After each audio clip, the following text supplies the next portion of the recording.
ومنہم اور ان میں سے کوئی ہے، من جو یقولو کہتا ہے، ربنا اے ہمارے رب، آتنا دے ہمیں، فی الدنیا دنیا میں، حسنتن بھلائی، وفی الآخرتی اور آخرت میں، حسنتن بھلائی، وقنا اور بچا ہمیں، عذاب سے، النار آگ کے۔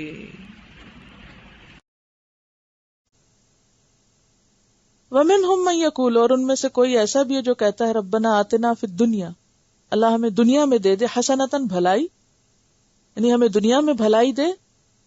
اور حسنہ سے مراد یہاں دنیا کی بھلائیوں سے، یعنی جیسے صحت ہے، رزق ہے، اولاد ہے، شادی ہے، گھر ہے، مال ہے، یہ ساری چیزیں دنیا ہے۔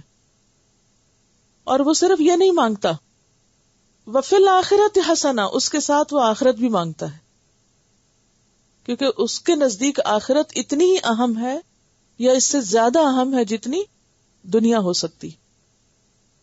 وفی الآخرۃ حسنہ، اللہ آخرت میں بھی بھلائی دے دے۔ اور آخرت کی بھلائیوں سے کیا مراد ہے؟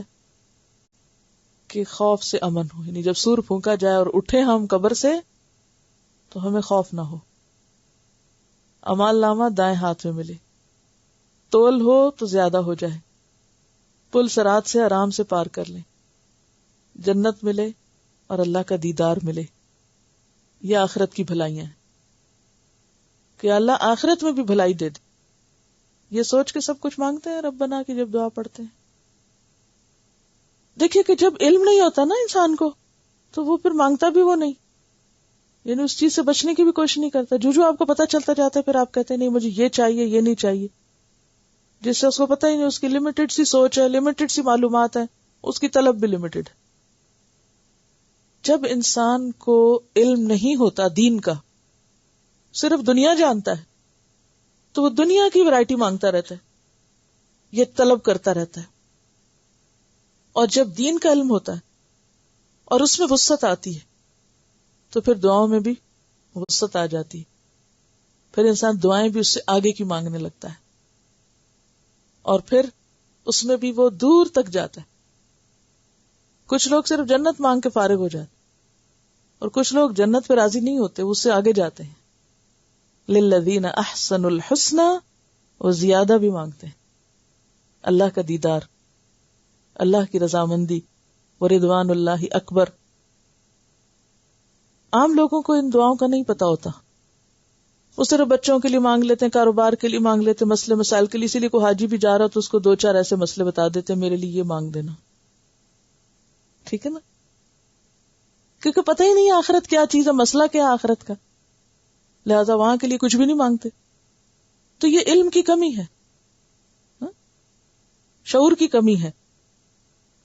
تو کچھ بڑے باشعور لوگ ہوتے ہیں، وہ دنیا بھی مانگتے ہیں اور آخرت بھی مانگتے ہیں۔ وقنا عذاب النار، اور بچا ہمیں آگ کے عذاب سے۔ وقنا کا روٹ کیا؟ واو قاف، یہ عذاب ہے، النار آگ کے، یعنی وہ آپ دیکھیے کہ انہوں نے صرف بھلائیاں نہیں مانگی، وہ اس سے آگے بھی مانگتے ہیں کہ یا اللہ ہمیں عذاب سے بھی بچا لینا۔ تو یہ دعا جو ہے حسنہ مانگنے کی، اس میں بیماریوں کی شفا بھی ہے۔ وَمِنْهُمْ مَنْ يَقُولُ رَبَّنَا آتِنَا فِي الدُّنْيَا حَسَنَةً وَفِي الْآخِرَةِ حَسَنَةً وَقِنَا عَذَابَ النَّارِ، یا اللہ دنیا میں بھی دے بھلائی، آخرت میں بھی دے، دونوں، کیونکہ انسان دونوں بھلائیوں کا حاجت مند ہے۔ کوئی یہ نہیں کہہ سکتا کہ مجھے دنیا سے کچھ نہیں چاہیے۔ دنیا میں جب تک انسان ہے اس کی ضروریات ہیں، اور وہ ضروریات بندوں سے مانگنے کی بجائے اور بندوں پہ توقع رکھنے کی بجائے کہ وہ مجھے دے اور وہ دے، انسان براہ راست اللہ سے مانگے۔ صحابہ کرام کے مانگنے کا طریقہ کیا ہوتا تھا؟ کیا کیا مانگتے تھے اللہ سے؟ دنیا میں سے کیا کیا مانگتے تھے؟ جوتے کا تسمہ بھی، نمک ختم ہو جائے وہ بھی، چھوٹی چھوٹی چیزیں بھی اللہ سے مانگتے تھے۔ جو بندہ مومن ہوتا ہے نا، اس کے دل میں اللہ کی ایسی محبت ہوتی ہے نا، وہ اٹھتے بیٹھتے چلتے پھرتے اللہ سے باتیں کر رہا ہوتا ہے۔ اب کھانا پکا رہے ہیں، آپ نے کیبنٹ کھولی، وہ فلاں چیز ختم ہو گئی، تو آپ کہتے ہیں فوراً آپ کے دل میں کیا آتا ہے؟ اللہ کا خیال آتا ہے، اچھا اللہ بندوبست کرے گا، اور مایوسی نکل جاتی ہے۔ اور وہ کر دیتا ہے، بالکل آسان کر دیتا ہے آپ کی دنیا بھی. حضرت انس بن مالک روایت کرتے ہیں کہ نبی صلی اللہ علیہ وسلم اکثر یوں دعا فرماتے، اللہم ربنا آتنا فی الدنیا حسنۃ وفی الآخرۃ حسنۃ وقنا عذاب النار. یعنی ڈائریکٹ آپ ربنا سے بھی شروع کر سکتے ہیں اور یہ بھی اس سے پہلے کہہ سکتے ہیں اللہم ربنا. حضرت انس جب کبھی دعا مانگتے اس دعا کو نہ چھوڑتے، بہت کچھ مانگتے مگر یہ دعا کبھی نہیں چھوڑتے تھے. اور خاص طور پر یہ دعا کہاں؟ طواف کا چکر پورا ہوتے وقت رکن یمانی سے لے کے حجر اسود تک آہستہ آہستہ چلتے ہوئے یہ دعا پڑھنی چاہیے. تو اس سے کیا پتہ چلتا ہے کہ دعائیں کیسے مانگی جا سکتی ہیں؟ کھڑے بھی، بیٹھے بھی، لیٹے بھی، چلتے ہوئے بھی، واک کرتے ہوئے بھی.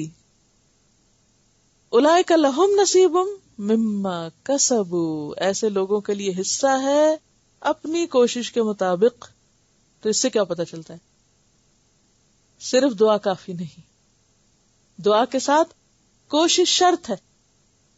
کیونکہ بعض لوگ کیا کہتے ہیں، اللہ کو منظور ہوگا تو ہو جائے گا، دعا میں نے کر لی ہے، کرنا تو میرے بس میں نہیں، بس ہو جائے گا. نہیں، جتنا بس میں ہے اتنا تو کریں.